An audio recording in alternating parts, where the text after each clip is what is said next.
Guys batting और illegal trading apps के against crackdown और ज़्यादा इंटेंस हो गया है। ये देखिए एनसीसीआईए ने अब इकरा कंवल सिस्ट्रोलॉजी के नाम से जिनका यूट्यूब पे चैनल है, इनको नोटिस इशू किया गया है।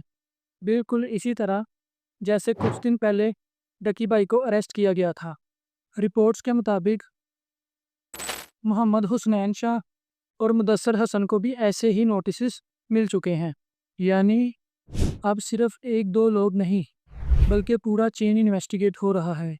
जो भी इन ऐप्स को प्रमोट कर रहा है, एफआईए उन सब के अगेंस्ट एक्शन ले रही है। दोस्तों याद रखो, गैमलिंग, बाइनरी ऐप्स और ऐसी शेडी स्कीम्स सिर्फ तुम्हारी पॉकेट्स खाली करती हैं। इजी मनी का जो ख्वाब दिखाया जाता है, असल में वो तुम्हारा पैसा लूटने का ट्रैप होता है।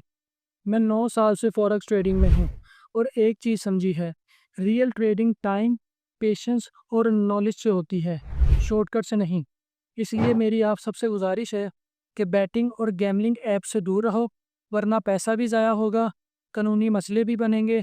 Stay safe, stay smart.